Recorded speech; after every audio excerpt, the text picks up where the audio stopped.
Hello, my name is Leslie Hartzell, and I'm the Community Relations Manager here at KUB. Congratulations! You have chosen to purchase a home and have made a wise decision to learn as much as you possibly can before selecting your new home. Our goal today is to give you as much information as possible so that you can make wise choices that include preparing for the cost of utilities as part of home ownership. We have several presenters who are knowledgeable in their field that will be sharing valuable information with you today.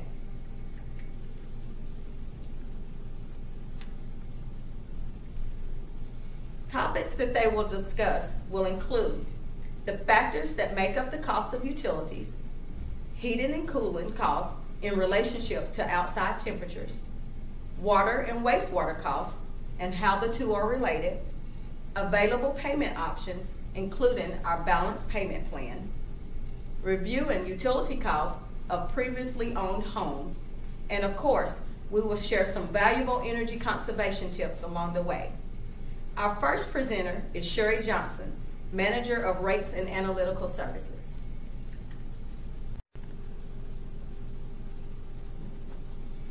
Well, thank you, Leslie. Good morning. We're very glad to be with you today and want to talk to you a little bit about understanding your utility bill. Three key factors that we're going to talk about today are rates, weather, and your usage. Some of you may have your bill from KV may include electric service only. You might have electric and gas, electric, water, wastewater, some combination of the four services that we offer. So we'll talk about each of those three factors as they relate to those portions of your bill. Starting with water and wastewater bills. One key thing to know about your wastewater bill is that you are typically billed on whatever your water consumption is. So whatever your usage is for water, typically that is what is going to show up for your wastewater usage as well. For water and wastewater, rate changes are very infrequent. So most likely if you see your bill going up 1 month from the next, it's probably not going to be due to a rate increase. The more likely reason most of the time is going to be that it's due to usage. Weather is also not a large factor with water and wastewater bills. The key factors for those are how many people you have in your home using water, and also what kind of conservation fixtures you have or what kind of measures you take to conserve. You might see during the summer months, if you tend to water your lawn or wash cars or have children playing, then you might use more water and that could drive up your bill. For electric and gas, very different there. The rates for electric and gas at KUB change on a monthly basis. Now the reason for this is because in the case of electric, we purchase all of our electricity from the Tennessee Valley Authority, TVA. TVA changes what they charge us every month, so we reflect that change as well. So for example, if it's a dollar for dollar change, so if the TVA price is going up, then the rate that we charge will go up. When it goes down, we also take the rates down. KUB does not add anything to that portion of the bill. That is just simply reflecting what we pay for purchase power. Gas is the same way, except there we have multiple suppliers, but we do pull all those costs together each month, look at those, and then we reflect whatever that purchase gas cost is on the bill. Weather will be a very key component of your bill for electric and gas, because what happens is during the colder months, if you are heating with electric, your heating unit will have to run much harder.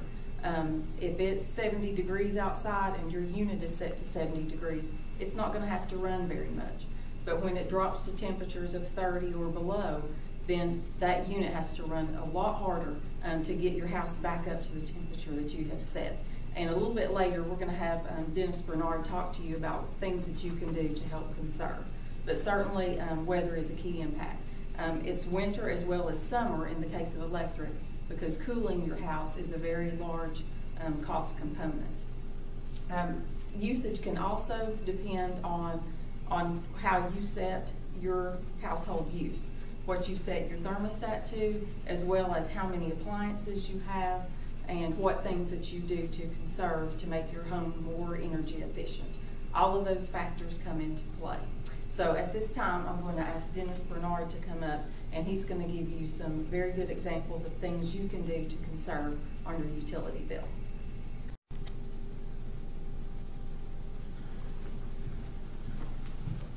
Thank you, Sherry. I want to start out by talking this morning about weather. Sherry had touched on the subject, so we want to dive into it a little bit further. Weather greatly affects your heating and cooling cost. It's particularly in the wintertime. Wintertime average of your bill is going to be about 35% of that bill is going to be for heating your home. During the summertime, you can expect about 20% of that bill. That's during average weather, average temperatures. When we have extreme weather, when we get above 100 degrees in summertime, below 40 in the wintertime, and we stay there and it's sustained, then what's going to happen is your heating and cooling system is going to run a lot harder. It's not going to make capacity, or it's going to run near or at maximum capacity. When your equipment does this, it affects your utility bill because it's running longer. It's having to work harder to keep your house maintained. Just a few days of extreme temperature during the month, say most of the month we're at average, then we have 2 weeks that are above average, pushing 100 degrees, and what's going to happen, that 2 weeks can almost increase your utility bill by 40 to 50%. So you want to keep that in mind when we do have extreme temperatures.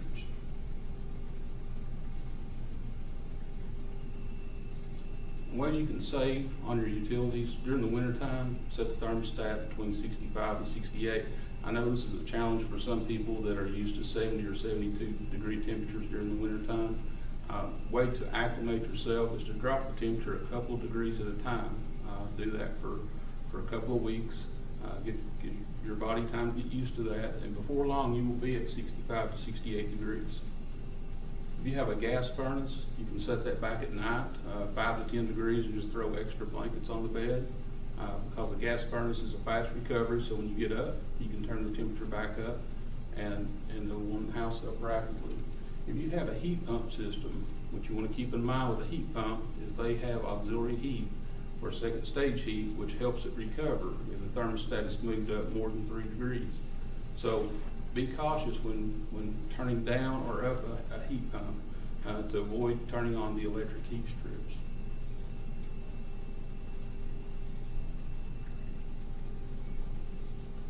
Cooling mode in the summertime, it's recommended at 78 degrees. Once again, if you're used to 72 or 74, turn the thermostat up slowly, a couple of degrees at a time. Give your body time to acclimate to that. You want to use fans to help circulate the air. You cool with a window air conditioning. Then a box fan can help circulate the air through the home. Also, if you have ceiling fans, make sure that you use those. And reverse those in the wintertime so that they blow the warm air down off the ceiling.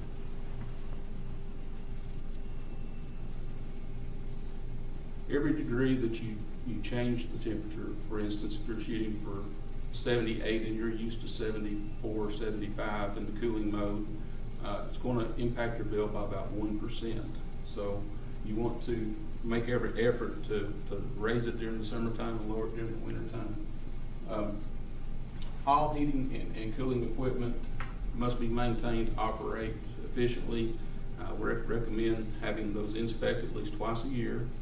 You want to make sure that the filters are changed every month, and a good way to remember to do that is when you get your utility bill. Because if the filters are not changed, your utility bill will increase. You want to keep all vents clear and perform the annual maintenance that I just mentioned.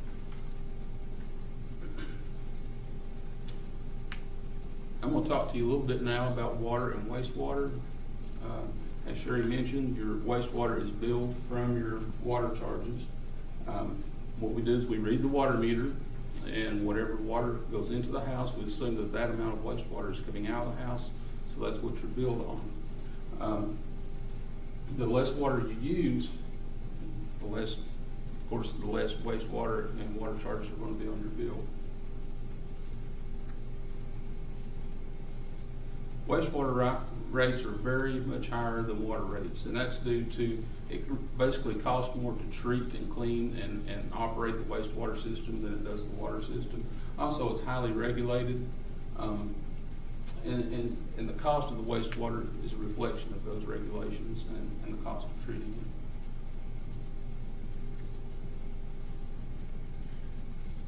First thing in conservation is going to be to fix any faucets, toilets that you might see leaking.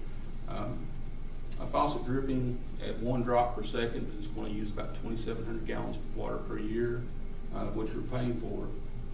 Switch to low flow shower heads, faucet aerators. Those can reduce your bill by 10 to 15%. And develop efficient habits. Don't leave the water running while you brush your teeth or you shave. Any early cold water that comes out of the faucet while you're waiting on the warm water to arrive, bottle that up and use it for later on. Put it in the refrigerator, use it for ice, things of that nature. Outdoor conservation, just sprinklers so that they only are watering the yard, not the sidewalk and driveway. Water your lawn during the coolest part of the day, either late evening, early morning, and that way you will avoid any evaporation. Use mulch around plants to reduce evaporation, but not too much mulch. Usually 3 to 4 inches will suffice.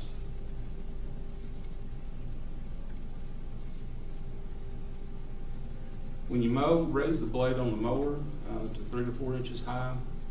That will allow the grass to have a little shade and the roots to have a little shade, and also retain water during the heat of the day. Closely cut grass makes the roots work much harder and search for water. Also, over-fertilized lawns increase water usage, so you don't want to over-fertilize. For more ideas and ways to conserve, you can visit KUB website at www.kub.org. You can find tips on watering and energy savings, as well as download a water conservation brochure. I'm going to turn it over now to Ann Keener, customer counselor, with more energy saving ideas. Thank you.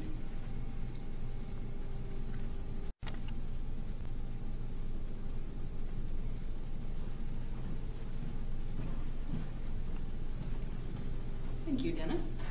I'm going to talk today, first of all, about some of KUB's payment plan options that are available to you.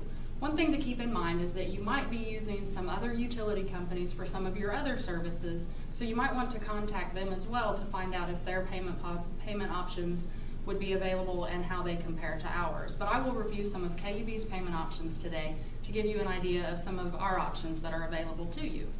Our first payment option that is available is our auto pay program. It's a free automatic bank draft program, and your payment would be drafted on the due date of your bill or the next banking day. Our second option is our select pay, and you decide each month whether to draft your payment or use another payment option. You can choose the amount and the date you wish to have your payment drafted, and you might also consider breaking up your total amount due into separate payments. So it might be easier for you to make a smaller payment on each of your paydays as opposed to one large lump sum every month. Our last payment option is our balance pay plan, or we refer to as our BPP program. With our BPP program, you would avoid our seasonal high bills as well as some of the lower bills. You would pay approximately the same amount each month, which is really good for your budget because you know exactly what you're going to be responsible for to KUB. What we do with that is we average what the utility usage has been for the previous 12 months at the address and bill you one flat rate every single month. We do review that amount 2 times a year, usually in the fall and in the spring, to keep that in line with what your family is actually using. One thing about the balance payment plan is even though it's based on the previous 12 months of consumption, you still can sign up for this plan even if you haven't been at that address for at least 12 months. One thing about that to keep in mind is that that will be based on someone else's consumption, on another family. As Sherry mentioned earlier, different families will use different amounts of electricity and water, and so your family can be significantly different than who has lived there before. So it's just kind of a good idea To keep in mind that when you first sign up for it, if it is based on someone else's usage, to really keep an eye on what your bill is, to be able to see what you're really using and compared to what your balance payment plan amount is. One thing about it is our bills will continue to show you every month what your actual consumption is. So you'll see every month, you'll know what you're responsible for. It will tell you to pay your balance payment plan amount, but it will continue to show what you're actually using. So you can keep an eye on that and really see what your usage is compared to what your balance payment plan amount is. One thing about that is it might indicate any problems that you might have. If you see that your electric is running higher than you think it should for that time of year, or if you see that your water consumption has spiked and you know that you haven't been doing anything differently, it might be the first clue that there's something going on at your house that you'll want to get checked into. So it's a good idea to open that bill and still look at it every single month, even though you know that the bank is going to draft out, whatever your balance payment plan amount is if you're on auto pay. But it's still really important to look at your bill and know what you're really using in relation to what your balance payment plan amount is. It's also a good way to anticipate any changes. Like I said, we review the balance payment plan amount twice a year. But if you can see that you're consistently using more than what your balance payment plan amount is, then you might be able to anticipate a change at the next review. This example right here shows you what your balance payment plan amount is. In this example, the balance payment plan amount is about $135, $40, but you can see that in these months up here that the actual bill is running higher than the balance payment plan amount. In these months along here, it's running less, but one thing that you can do to keep an eye on what your balance payment plan amount is if you notice that you have more of these months where your bill is running higher, or if you see that you have many months that are spiking way above what your balance payment plan amount is, you can use that to anticipate that there might be an increase at your next review.